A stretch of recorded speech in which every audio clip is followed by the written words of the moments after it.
Yep, that looks great. Okay, great. And you can just leave that up, that's fine. And we'll just give people another minute or so. To those of you who are just joining, welcome to the conference. We'll just give it another minute and then we will get started.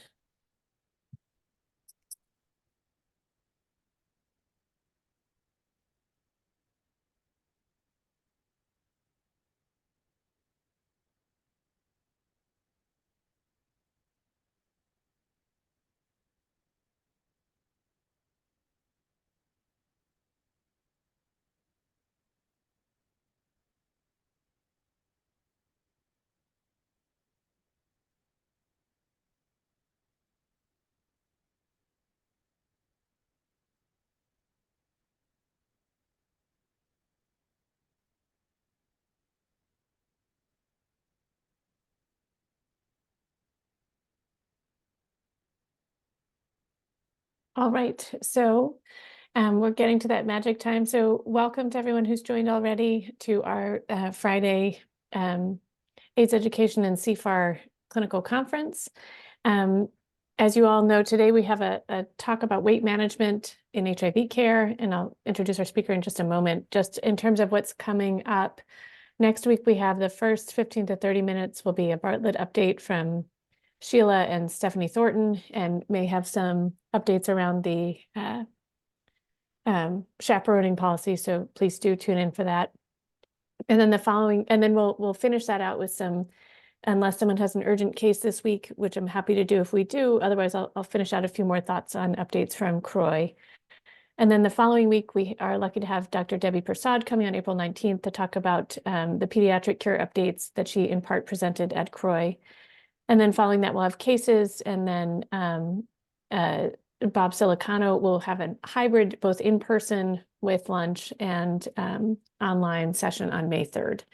So think just to what's coming ahead. But for today, we are very fortunate to have Dr. Rajagopal, who's joining us to talk about weight management. She is a specialist in, is certified by the American Board of Obesity Medicine, and has actually done additional training in not just internal medicine and pediatrics, but also in preventive medicine. And to my understanding, specializes a bit in that transition in between late adolescence and early adulthood and weight management. But with this, all of the explosions of therapeutics in this space, I know all of us are very eager to learn about how best to help our patients. And so we're very fortunate. I asked around about who would be best, and there was a unanimous opinion that Dr. Rajagopal would be the perfect person. So thank you so much for joining us today, and I'll turn it over to you. Thank you so much, Eileen. It's really great to meet with you all today. I'm excited to talk about something that is, yes, of a lot of interest, because I think we have some positive sort of directions to help our patients in this space. And so let me get to our objectives. All right. So first, I'd like to go over some of the key contributors that have been identified to contribute to weight gain in persons living with HIV, and then to go over just the standards of care in our screening, our diagnostic approach, and how we counsel patients regarding treatment options for obesity. Then to understand, what are the available treatment options that exist now, everything from lifestyle changes, medication, and procedures. And then just also touch on an evidence-based approach to counseling, which might help folks who, haven't used such an approach so far in working with patients on behavior change. All right. So in persons living with HIV, we see that, yes, there is a proportion that has increased, and a proportion of individuals with HIV who has increased having obesity substantially in years since the start of the HIV epidemic. And we'll go over some of the reasons for this in a minute. What we know is that obesity also disproportionately affects individuals who are female and also minorities. And one of the risk factors that's been identified is actually having a lower pre-treatment CD4 count, as well as a higher viral RNA. And we've seen about greater than 10% weight gain in these individuals over time. And so with ART advancement, we have seen overall, as you all know, an increase in life expectancy among persons with HIV, which is wonderful. It seems that the life expectancy of these individuals is now really largely limited by metabolic disease, which is something the general population, without HIV experiences. think what's unique to understand, and you all know this, is that at baseline, individuals who have HIV have, all things adjusted for, right? Even if the HIV is well controlled, we seem to have a higher baseline risk for some non-HIV diseases, some of which are metabolic. So cardiovascular, renal, pulmonary, liver disease, and cancer. There's obviously, as you know, lots of research on the inflammation cascade and what else is going on that's unique to HIV presence. It's actually driving these conditions. And so having an elevated baseline level of risk and then throwing on top of that, excess weight gain just, compounds the problem. And so I think having this discussion with patients, understanding this early on is a very good preventative step. And so this is just a graphic that shows you some of the different factors that have been studied as contributors to weight gain and obesity in persons with HIV.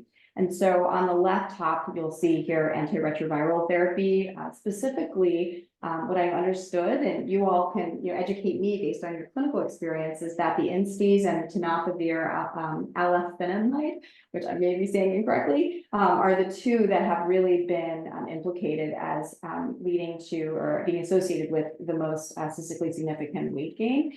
And then, the other aspects are things that, may be a little bit less, under, well, I would say all of these may be less under immediate control because we kind of have the options we have, for treatment and what people tolerate, but just really to be aware that we live also in a world that we consider to be an obesogenic environment. Everywhere you look, there's external stimulus for us to turn to more processed foods and have less of an active lifestyle, et cetera. Shifting demographics and the fact that our population is also aging, particularly individuals who have HIV. And so these are some natural contributors to the epidemic that is there. And so what happens, right, with excess weight gain? So over time, we know that adipose tissue itself is an organ, and there are some pro-inflammatory hormones that actually can be secreted that can drive diseases such as diabetes and changes to our lipid metabolism. And then we also have increased lipid deposition ectopically around our organs. And so as a result, some of the key organs that we see affected, the diabetes, insulin resistance, neurocognitive, so the brain, liver, and then cardiovascular disease.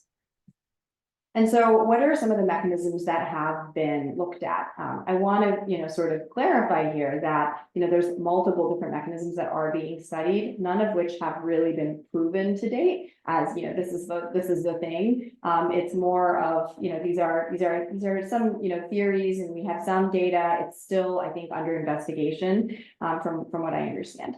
But among these, the ones I wanted to highlight are that, with these newer agents, patients are actually able to commit to and take their medication with a little bit greater ease. And so that's great, right, for the HIV disease. It means that they're going to, in theory, get healthier faster, but it also means that they're at more risk for some other effects. And so the return to health phenomenon you all are aware of, but essentially the body is no longer in a catabolic state trying to fight opportunistic infections or just from the HIV infection itself. It's now able to actually be a little bit anabolic under the right circumstances.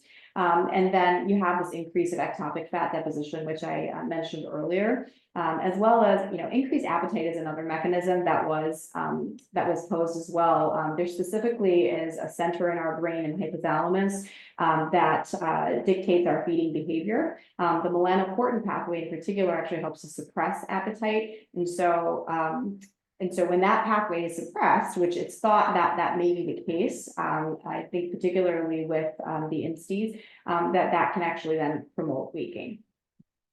All right, so now that we've gone over some of these factors that are unique to individuals with HIV, I wanted to go over just the general screening and counseling approach. And some of this, it may be reviewed to you all, but I want to just highlight this because I'll say, in my prior life, I was a hospitalist, and then when I moved into the world of obesity medicine, I really did not appreciate how much motivational interviewing is the bedrock of what we do. And it doesn't matter how much you know, but if you really can't engage with a patient in a way that they actually trust you and they understand why you're giving them advice, it really doesn't matter. And so every day, every patient in some form or fashion, I would say myself and my colleagues are utilizing this approach.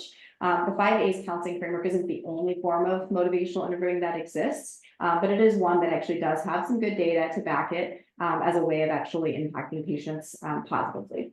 And so just to briefly go over the different steps here, and you can see there's a bidirectional relationship. It's not that necessarily you do all of these in a perfect order. And sometimes you may not do all of these in one visit. It might just be, one visit you talk about one aspect, and then you another visit you do something else. And so really, when we're talking to people about something as sensitive as weight gain, we want to ask permission. Is this something that's a priority to them? Have they been worried about it? And then if we get permission, if it's something that is on their mind and they want to talk to you about it, particularly I know many of you are primary care doctors for your patients, that makes sense. Let's go ahead and set up some time during this visit or the next visit to really talk about it, and then do an assessment. So the assess is let's actually look at how this has impacted your health and your quality of life. Let's do some diagnostics to understand that better.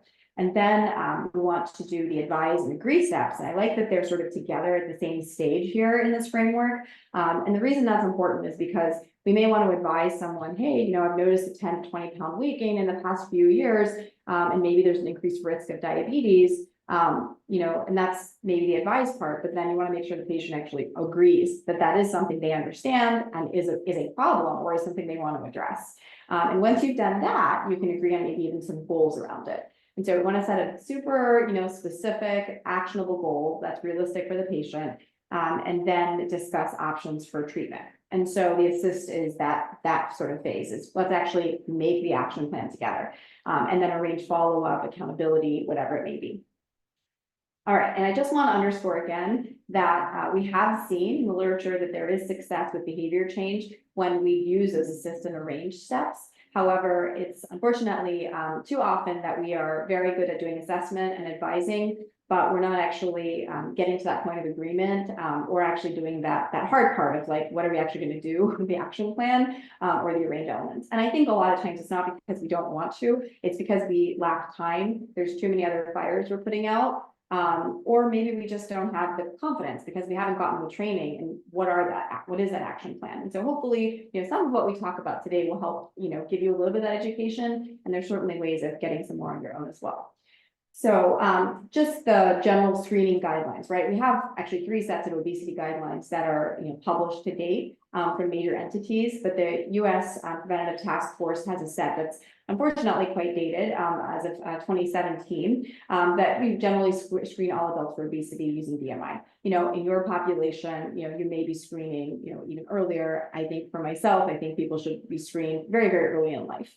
And that, if someone actually meets, and for right now, we use the BMI criteria, which I'll talk about in a minute. But, based on, sort of, I think the rate of weight gain or the BMI threshold that you want to talk to them about specific risk factors they might have, then you want to decide with them, should we actually go ahead and do a referral to some sort of an intensive behavioral counseling program to help get weight back on track of where we want it to be. And so here's where I want to qualify this whole BMI thing. There's actually currently internationally a work group trying to actually change the definition of how we talk about obesity, both amongst ourselves in the medical community and also with patients, because there's just, I think, so much confusion around, how should we use BMI and, fat shaming, and the medical community, unfortunately, is responsible for a lot of the stigma around weight. And so I think it's important to really do a proper assessment of weight when we're even figuring out, is this something we want to address? I think too often we get that like red flag in, the EPIC or the EHR system that says, oh, BMI is elevated, but okay, but let's stop and take a step further and say, is it actually affecting them in any sort of a negative way? Is it a problem? Because, there is a genetic predisposition towards disease that's unique to every individual, and that we can't ignore. So one of the qualifiers that we can use besides just BMI is this waist circumference. And so if you have the ability, have a tape measure, you can measure someone's waist in clinic. And there are, YouTube videos and things you can look at is how to do that. But essentially for men, people who are not of Southeast Asian descent, essentially for men, the cutoff is 40 inches and above, at which we start to see that really increased risk of visceral fat. This is like an independent risk factor. And then for women, it's 35 inches. Now, for Southeast Asians, people like myself, unfortunately, that risk starts a little bit lower. And so we have even different BMI cutoffs. So, And so I want to also point out here that as you're figuring out, well, who should I do a waist circumference on? Now, if someone has what we consider to be class 3 obesity, a BMI of 40 or above, I don't think it makes a whole lot of sense to try to measure their waist circumference. It's not going to change your, your management too much, because most likely it's going to be elevated. But that doesn't tell you the whole picture. You still need to figure out, well, do they have disease? What are their risk factors, genetically, et cetera. But it's really more in that sort of on the earlier spectrum of weight gain that we want to do this and understand what's their risk. So if someone is sort of having quote unquote overweight, a BMI 25 to 29, or if they have that stage 1, class 1 obesity, that's where we know that having an elevated waist circumference really actually clues you in. Well, this person has a BMI of 26, but their waist circumference is, most of their weight is in their midsection. Maybe that means they're going to have a higher risk of changes to lipid deposition and inflammation promoting insulin resistance. So I think it really does help for that side of the spectrum. Oh, here we go. Okay.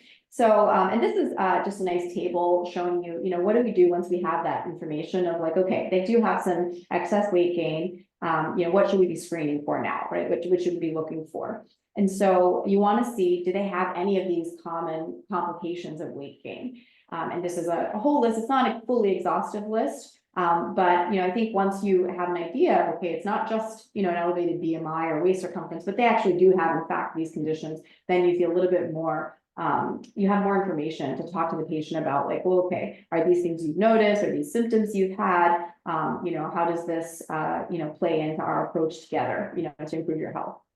And this is just, a couple of suggested ways of talking to patients about this. If it's at all something that gives you discomfort, is, has weight affected your health or quality of life at all? When people come to our clinic, I rarely start the conversation with, how much weight do you want to lose? Or, talking less about numbers and more about like, well, what is your big picture motivation here? And let's set some realistic, clinically meaningful goals towards that, rather than just saying we have to lose 100 pounds. And so then thinking about what sort of goals should we set, and this is very important when we think about medication, which we'll talk about in a bit, is that we actually have evidence-based standards for how much weight people should try to lose in order to reverse disease.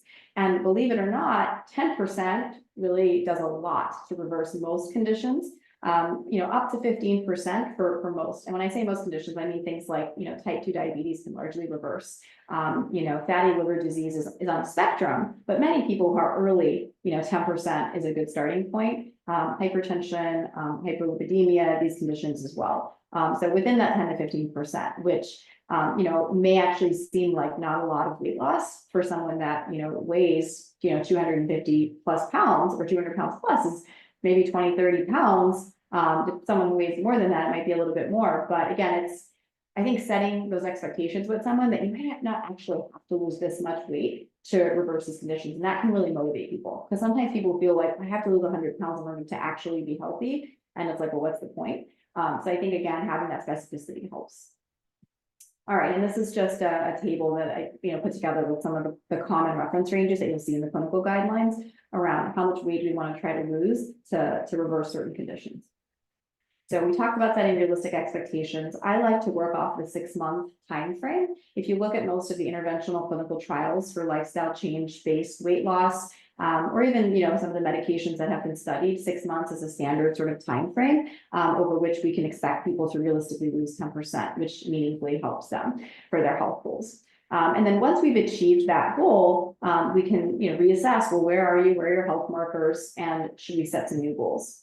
And I think this is a big part that we need to remember. Weight maintenance is a goal in and of itself, right? So once we reach that goal, many people, for physiologic reasons, lots of reasons, psychological, start to regain weight.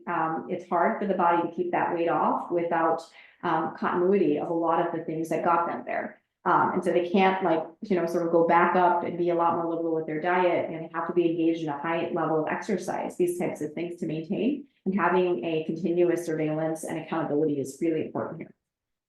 All right, so now getting into the treatment. So I mentioned that there are 3 sets of guidelines that have been published. This is another one of these guidelines that was published with a combination of contributors. So the Obesity Society, or TOS, American Heart Association, and American College of Cardiology. I'm hoping that, the next few years we'll have some, updates to this, particularly given the wave of new medications and how that's changing treatment outcomes for patients. But essentially, the nuts and bolts of it are the same, which is that, first, we really do want to try to support people in a high intensity structured lifestyle program. And at least 6 months duration. We want to try to figure out, what's your baseline energy intake from food and what sort of a realistic lowering can we do. Encourage physical activity if that's possible. And I think the important thing to see here is that having more contact time is what's linked to success. So they have said over 14 sessions in 6 months. That's more than even in our program, unless someone's doing our group program, that we even are able to offer just because of having not enough providers in time. But, at least having, I think a follow-up once every 4 to 6 weeks is a reasonable start. We also know that the telehealth option is helpful for people. The weight loss magnitude in the past, when it was studied, was maybe not quite as much. I think a lot of people prefer to talk about these types of things in person, have more time. But in general, you can achieve a really a good amount of weight loss, I would say, even with focusing on a moderate to high intensity lifestyle approach. And so another question that, I've gotten from time to time, and when we talk to people is, people aren't coming to weight loss oftentimes, new, at our program, but even, if you meet with your patients, they might have been working on different diets and different things before. And you kind of want to know, well, if someone wants to do something like this, what have they done that's actually evidence-based, and how can I refer them to a program that is evidence-based if I'm not able to do this because I'm not a trained, physician with obesity medicine background. So there's actually, as a 2016 study, only 19% of programs were actually concordant with these guidelines. And so it's a little concerning because there's so many pop-up clinics now. So just, referring someone to whatever they see is, may not be the best thing for them. But, there has been some good research with randomized controlled trials on some commercial programs. And so I just wanted to highlight this for you. And so these programs here listed have, 12-month RCT data or longer. The National Diabetes Prevention Program, I would think most of you are aware of this. I think it's an amazing resource for many of our patients who are at risk for diabetes and haven't yet quite crossed that threshold into diabetes, because you look at the numbers here, obviously little to no cost and a very substantial, I think, respectable amount of weight loss for many people to prevent onset of diabetes and dyslipidemia, et cetera. And then Weight Watchers, Jenny Craig, are both, reduced calorie diet programs, some of which they involve some meal replacement that have a good amount of data to support them. Medifast and Optifast are more purely meal replacement programs, and those have a little bit more weight loss at the higher end of the spectrum. With that, comes additional cost. And so this is often a barrier for people. So I think when having this discussion, it comes down to, well, how much money do you spend on food? What's your budget? And are we just replacing one for one in deciding, is this a good kickstart for you? Because, unfortunately, programs like the one we have at Hopkins, they're not a dime a dozen, they're not everywhere, and not all of them are evidence-based. And so I think it's really good to have this sort of list of options for people if they want. All right, so what can we do within our own clinic in terms of lifestyle counseling? I'm not sure how much of this is stuff that you all know, but I'll go over, hopefully briefly, at least some of the nuts and bolts of lifestyle change counseling, and then we'll dive into some of the medication, bariatric side of things.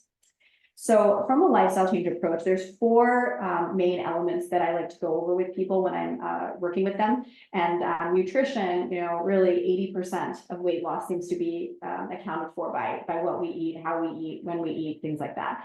Physical activity is a lesser part of this equation. It's more of a supportive tool. It certainly helps people, but I think about it more as something you add in, phase in, and especially if someone's losing weight, becomes even more important for them to be able to maintain that weight loss.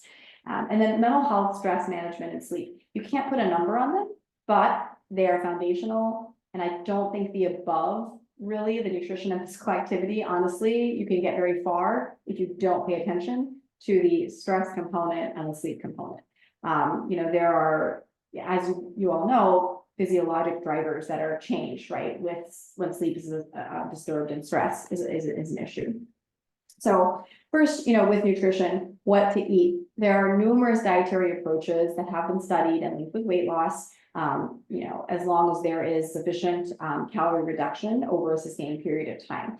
That doesn't mean that every type of diet is appropriate. It's more that pretty much however you do it, if you're reducing a certain amount of calories, you probably can lose weight.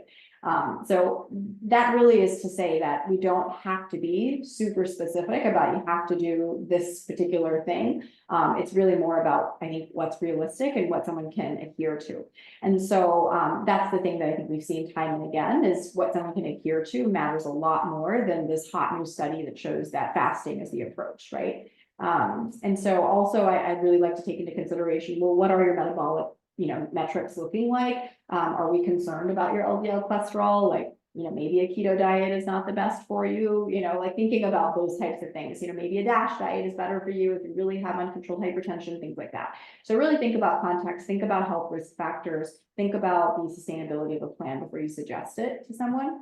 And this is really just to show you, I've included 2 tables here. There are a plethora of diets that have evidence that's been published in peer-reviewed journals showing benefit for weight loss. So again, people can come to you with any number of diets they've tried, and it's not that they weren't helpful. It's more of, well, how realistic were they for that person? So you guys can take a look at that, and if you would like on your own. And then I want to highlight here too another approach that has been studied for very many years, particularly in the diabetes space. It's something that we do use actually in our program, but it's really on a very individual sort of case-by-case basis. It's not something that would work for everyone. But a very low calorie diet applies to a situation where someone might be consuming like about 800 calories a day for a while, up to 12 weeks typically, to actually help them go into diabetes remission by achieving, significant amount of weight loss, as you can see here, 14 to 20 kilograms. And what they do is they're actually having all high protein based meal replacements. And so these might be shakes or bars. Typically they're shakes. And so it actually helps people stay satiated even within that small budget of calories. So they're not actually feeling as hungry. This again is not applicable, I would say, to general population who's not working in a weight management clinic. But it's just something I think for you all to be aware of. If people talk to you about it, have interest in it, that might be a reason to refer them, especially if they have really uncontrolled diabetes, something like that, and they can afford to, or would benefit from losing more significant weight. Something to be aware of is in these types of approaches, there is typically a weight regain when people are transitioning off of it. And again, the reason to have them follow up with a professional that can follow and monitor them. And then how much to eat is the other question. And so, I mentioned before that with a sufficient and sustained calorie reduction, regardless of the diet, people can lose weight. These are general ranges that have been studied in clinical trials for both men and women. So it doesn't mean that 12 to 1500 is exactly what someone needs to be to lose weight. This is just a reference range to start off with. If someone just wants to know, where should I start? And you can always tailor based on how they're feeling, fullness, sustainability, again, all those things. And then tracking has been shown, really, I can't underscore enough. I joke with my patients, it's kind of like a medication. It's actually been shown to increase the odds of weight loss success by 76%. It's really phenomenal. And this doesn't have to necessarily be a calorie tracking app. It can be manual logging. It gives you an idea as a provider, what's this person actually consuming, rather than me just asking them about recall. It actually helps people gain insights about their own eating and food choices. So it can be really helpful to actually identify, like, where should we go with your nutrition rather than just a blanket meal plan. And then aiming for a calorie deficit, whatever that calorie baseline is, if it's 2,500 or whatever, 500 calories below, that's sufficient to actually promote about a pound a week weight loss. So, it doesn't necessarily have to fall in the 12 to 1500 range. And then when to eat. And this is another really, I think, hot topic item here, but just general principles of the timing side of things. So there seems to be a 12-hour window that actually corresponds to our circadian rhythm when it comes to how our body is producing certain hormones, insulin being one of them. So we know that we are, all of us, whether you have diabetes or not, more insulin sensitive in the morning as opposed to the evening. So, front loading things like carbohydrate rich foods, probably makes a little more sense earlier in the day rather than in the evening. And then also our general metabolism and our our ability to oxidize fat also changes and slows in the evening. So these are other principles to understand when we're talking to people, especially, those people who want to do something like time restricted eating. Maybe better to actually shift your window to an earlier window in the day rather than I'm going to eat from like 4 p.m. to 11 p.m. or something like that. So just understanding that physiology is helpful. And I think that's pretty much all I want to say about that. All right, so for behavioral strategies, so these are some of the things I already mentioned, but having not just an ability to track for accountability, but using the idea of like a meal plan or like a calendar or something where people can just write out, this is what I'm doing rather than making decisions on the fly. That is incredibly helpful, commonsensical thing that many adults, we don't do. We just don't think about food that way. But when we do it, it really helps. And then using a plate method, which many of you may have seen before, the healthy eating plate to actually help with portions. And then really thinking through behavioral strategies, which help people make better decisions, having peer support groups. Okay, I'll quickly talk about physical activity. I want to make sure we have to take it okay on time. So physical activity, I mentioned before that it can promote weight loss. It's a helpful adjunctive tool. I don't think of it as the primary driver. And when people come in and say, I have been, running 5 miles a day, or I train for this race, or I go to the gym and I'm still not losing weight. I'm like, well, it's because it's not the primary driver. It's really hard to lose weight with exercise alone. A lot of this has to come from, how you're eating and, are you actually achieving a deficit from whatever your baseline is. So some of the benefits though of exercise that are, I think we shouldn't ignore. Exercise independently of weight itself helps people live longer. We know that. It helps their functional capacity. It helps with chronic disease risk, lowers risk of, insulin resistance. It can decrease hypertension, all of these things. Actually, and cardio exercise is the only thing that actually clinically meaningfully moves HDL cholesterol up. So all of these things, right, very important benefits. So I like to underscore those for patients when we're talking about why we should start to get active. And it really prevents weight gain as our metabolism tends to slow down with weight loss. You're revving that metabolism back up by being more active and also by increasing your lean muscle mass. And it can help improve that body composition. All right.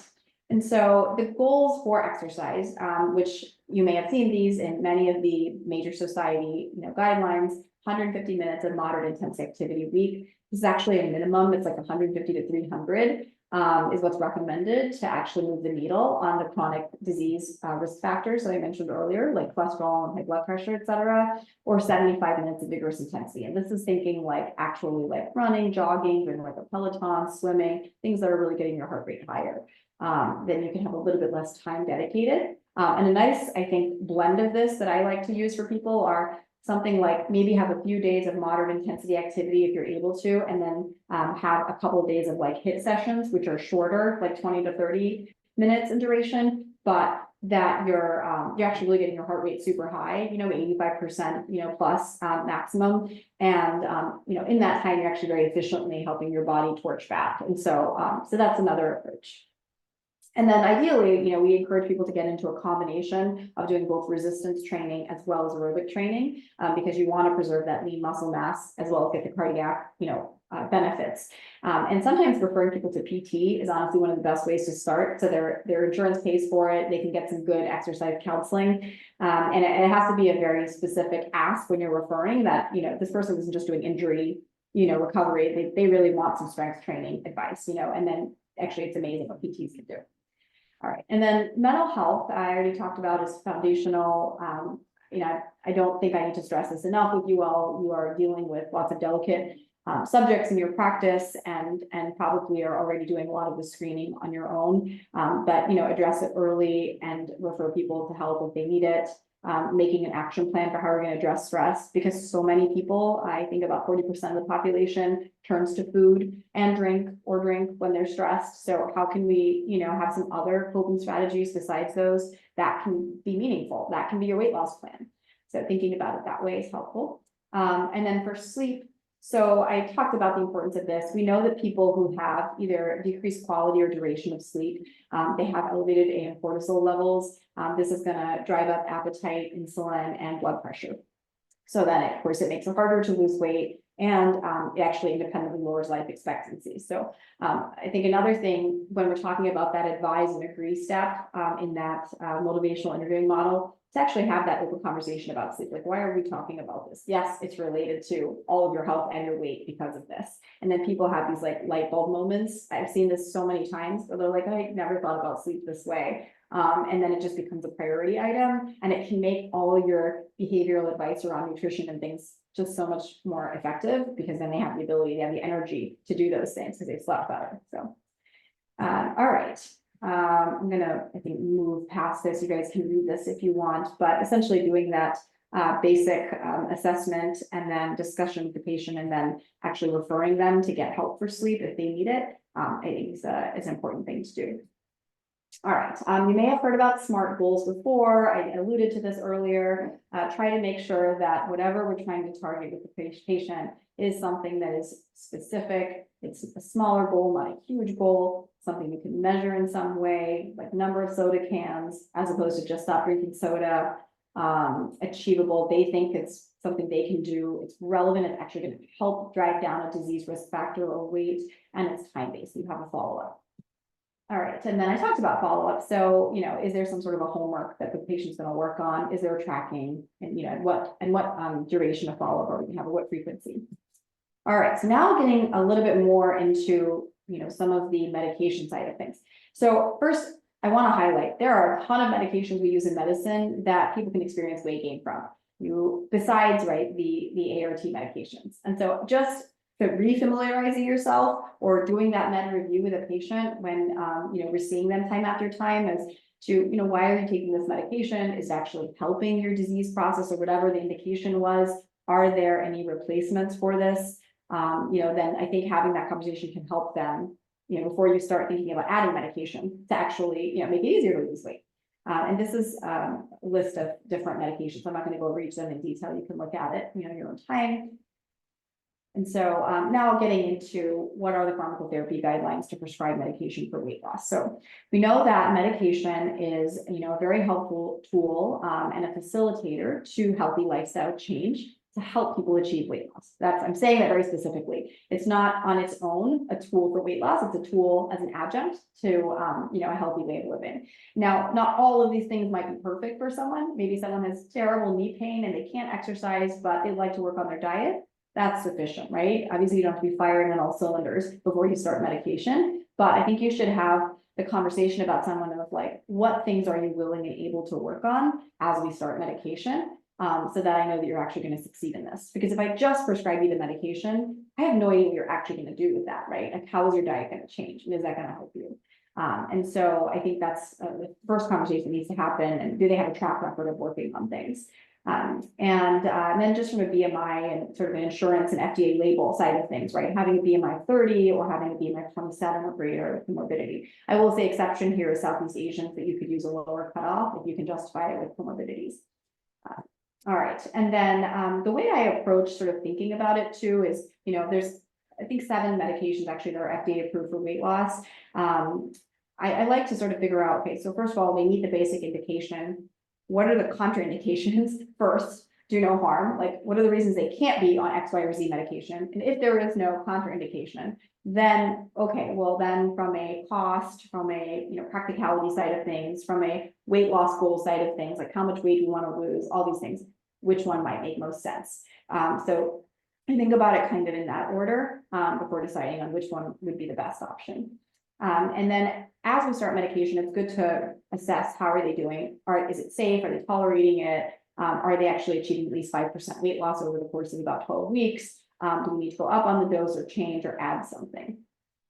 And we do know that medications help people achieve weight loss, but then they also can maintain that weight loss if they continue the medications longer. People do tend to regain at least some of the weight if they stop medication. And this is an area of continued exploration. We don't have clearly defined guidelines on what to do with length of therapy, other than we are treating, a pathology or a pathophysiology, I should say, of weight gain and what the adiposity is doing by actually supporting them with medication, the way that we treat hypertension or diabetes. And so while we're, reversing all of these conditions, this tool is really supportive to help them do those other things. And so we don't want to take that tool away the moment things start working. So that's the way I think about it.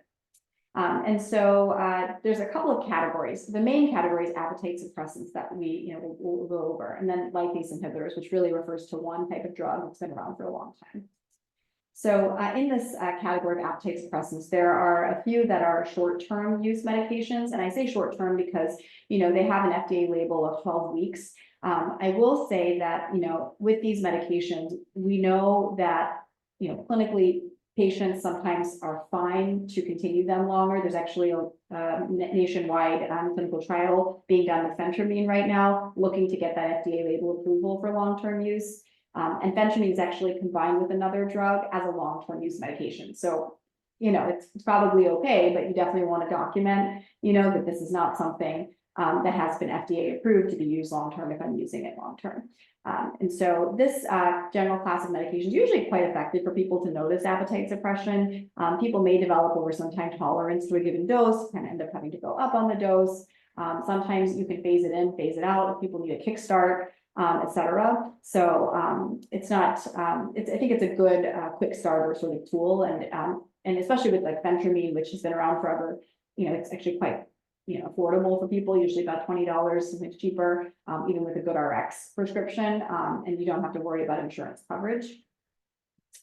And then these are the long-term medications. This list is going to get probably much, much longer in about, I would say, 3 to 5 years, because there's well over, I want to say probably 15 drugs now that are in like phase 2 and phase 3 clinical trials. It's just exploded. And this talk isn't about what's to come, but there will probably be that in future. There's just so many. And many of these drugs that are now being studied for long-term use are in the diabetes pipeline, but even in other mechanisms.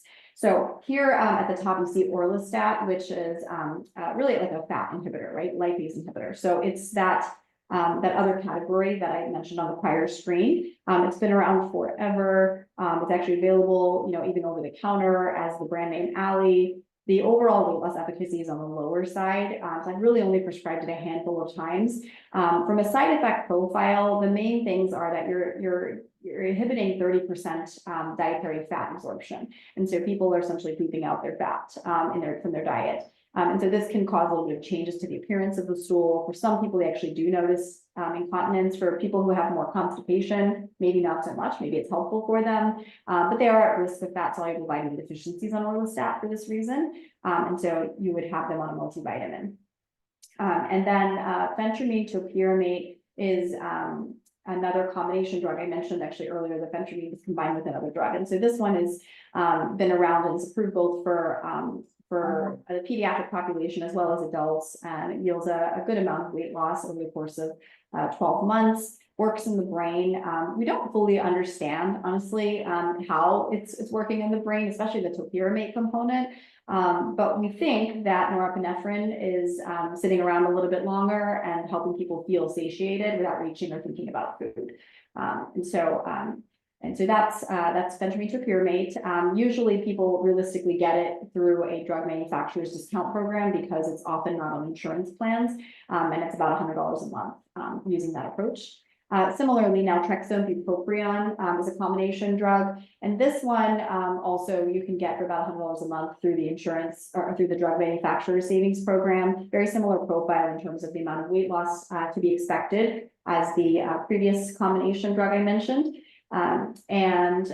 This is a nice one where I think a lot of people are on bupropion already for mood, but then I can sort of say, well, should we either increase the dose of bupropion or add naltrexone, just sort of see how you do, and if you do well on it, then maybe going forward, we do a formal prescription of the combination drug, and it's I've seen it to be quite effective for folks.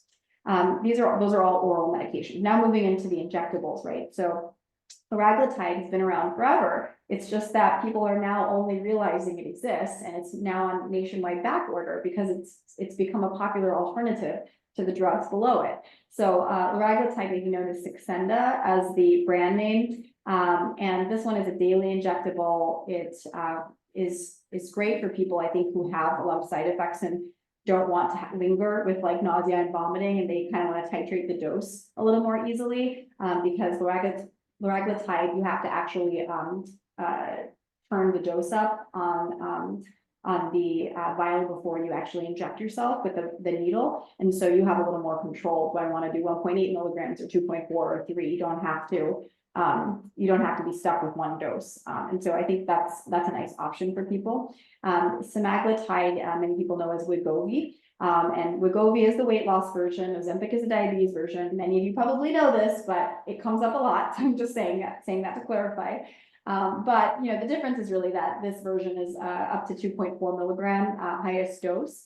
And it's been found to be really, it sort of changed the game when it came out that, we found people were really achieving close to 20% weight loss, which is substantial, right? And so at that level of weight loss, we're talking full reversal of certain types of conditions, and people even reconsidering if they once thought they might need bariatric surgery. Well, maybe I don't if I'm actually able to achieve this much weight loss. So it's really been a life changer for a lot of people. And then tirzepatide is the most recent sort of iteration of the incretin injection-based medications. And there's a range of maintenance doses for this, 5 milligrams up to 15 milligrams weekly. And we've seen much more weight loss with this version. And so one thing I'll highlight with these drugs, almost unanimously, people have some side effect when they first start them. And these usually are GI in nature: nausea, constipation, diarrhea. I would say are the top three. People can also have other symptoms such as fatigue, headache. I've seen in a few people, even like a little bit of heart rate increase. And there are cases of pancreatitis and biliary disease. They are relatively rare. I have had a few cases here and there. They're not strict contraindications to not continuing the medication, but they're really, you got to figure out why this happened. They still have the gallbladder in place. Are they at risk for recurrent pancreatitis? Have that risk benefit discussion with the patient before continuing. And I think because of the nature of these side effects, I really like people to have, any sort of bowel concerns addressed before they start it. People who have, IBS or have inflammatory bowel disease or struggle with chronic constipation and things, like you're kind of setting them up for, I think, a lot of hurt, hemorrhoids, fissures, all sorts of issues if you just start them on the medication before they have those addressed. So they're great drugs, but almost unanimously people feel something. So it's very good to really educate people about that before you make that commitment. And then I didn't actually talk about cost. I think everyone is aware they're not cheap drugs. And insurance coverage is a barrier for many people. Supply issue is a challenge, something that we will hopefully continue to see remedied in future. And there's actually a push in the state of Maryland to get Medicaid coverage through a new bill that was introduced to Congress. And a few of us around the institution actually did testimonies to try to get that approval done. So we'll see where this goes. I do want to highlight here, and this graph has been created in so many of the clinical trials since, but basically the same concept applies. We know that the amount of weight loss, the magnitude, the likelihood, and the long-term success is much greater, when patients employ medication support. This is not to say that it's the only way people can be successful, but for many people who struggle with, long-term obesity, and it's been really a challenge for them to get into a very positive, sustainable way, this way of weight loss. This is a very good approach. And so moving into, I think we have 10 minutes left here, and I probably want to leave a little bit of time for questions. I may not actually go through all of the points on these next few slides in detail, but I wanted to just give you kind of a summary of these are the main procedures that are around.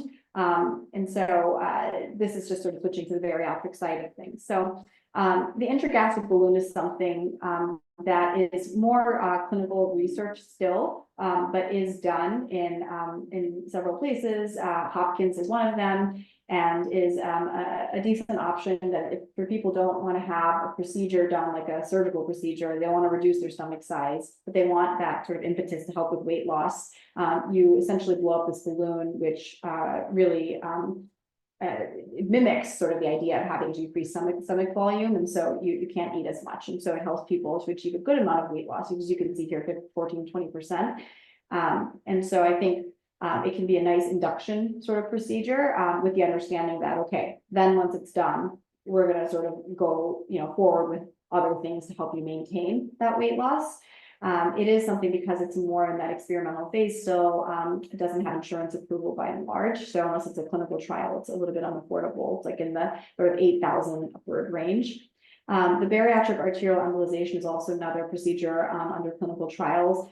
We're a site at Hopkins that does this procedure. I think it's a good option if you're at Hopkins, for someone who has contraindications to a major procedure, but wants a little bit more support. Maybe they're working on lifestyle changes, they've tried medication, they're still struggling.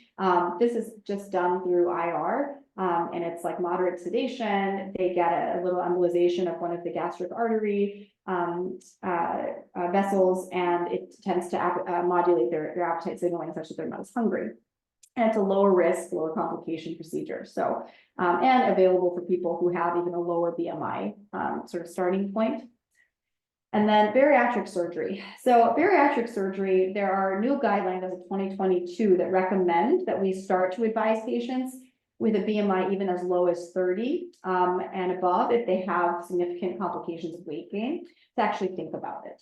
Now, for the guidelines to then translate to insurance guidelines and approval is going to take some time. So as of right now, realistically, a BMI of 35 with comorbidities or a BMI of 40 without comorbidities are the standards for which someone would actually get approval to have bariatric surgery.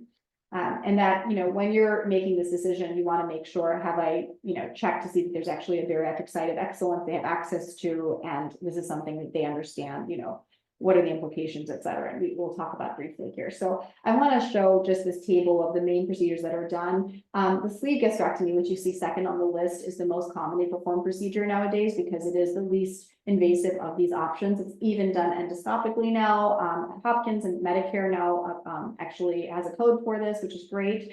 And you can see that the weight loss is quite similar, even between the bypass, the gastrectomy, and the adjustable gastric band. We don't do the adjustable gastric band, nor do I really recommend it for many people because it does tend to have a little bit more complication rate. But the sleeve gastrectomy and bypass, I would say, are the mainstays. And so what are the benefits, right, of bariatric surgery? We know that there is a substantial remission of chronic disease, including diabetes, hypertension, sleep apnea, so many of these chronic conditions. People's quality of life frequently improves.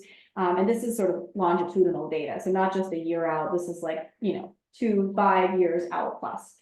We see a 40% reduction in overall mortality, 50% in CVD related deaths.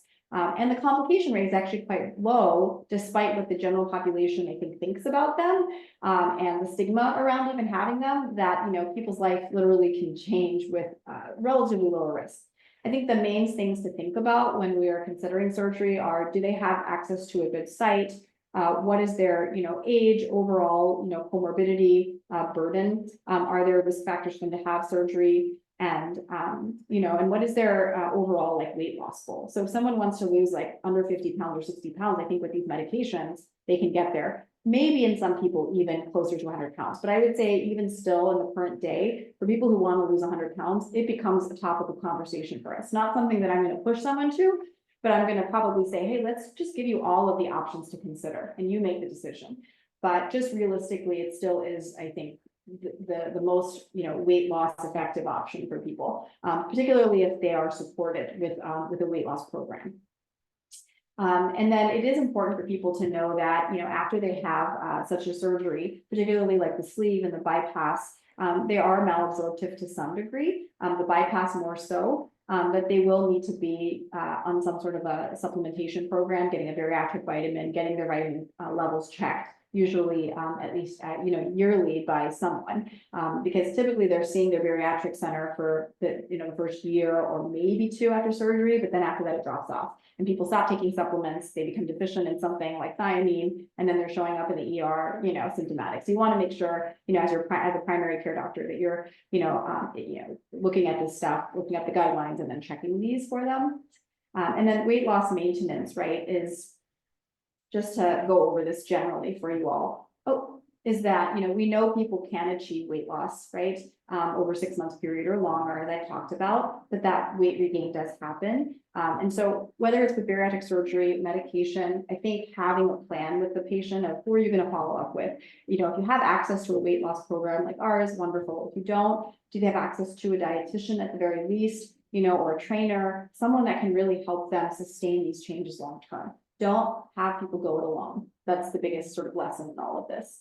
So I'm gonna sort of stop here. This table is an overview that you all can have just to look at. I think we have a couple minutes. I want to thank you all for your attention and then ask if there's any questions I can answer. Well, thank you so much. That was just a tour de force of all the different things. And we actually did a session on motivational interviewing because it's also essential for lots of the things that we do. So that was, you're speaking to people who really think about that exact kind of issue as well. So I am going to anticipate that people may want a copy of the slides. Would that be possible? We could post a PDF version on our internal site if that's okay with you. Absolutely, yeah. And then I'll just, so there's lots of people saying how fantastic this was. I don't know if anybody has any specific questions. And amazing, informative, lots of thanks for this really comprehensive overview. Yeah, so there's a couple here that are coming up. Anything to keep in mind for patients who've had bariatric surgery and regained weight or have had difficulty maintaining weight loss? Have a patient interested in semaglutide in that context? Yeah, so this is an interesting area, I think, of sort of exploration, even for us, I'll say. So what we've seen is that there are some patients that for some reason, they'll have surgery and anatomically, like the surgery worked. They do have, a reduced stomach volume, but for some reason, they're still getting way too much food noise. What we know about bariatric surgery is it really is a metabolic surgery. There are changes to the hormone signaling, including GLP to the brain, which is supposed to modulate, right, downregulate appetite. But for some people, it just doesn't work as well. And I think for those people, having the addition of a medication can do the thing the surgery was supposed to do. And so they become sometimes the most successful in our program when they have that medication plus a surgery, because they have the baseline reduced stomach volume, but then they're sort of taking care of some of that food noise, and they just do so well. And so it can be really an amazing option for some people. But I think having a stepwise approach in either direction is good, rather than sort of obviously doing it all at once. And I have people on the flip side, like who have bariatric surgery, they were on medication. We're not tacking the medication on immediately after surgery. We're obviously giving some time to see, well, how is your body responding? It's kind of common sense, but yeah.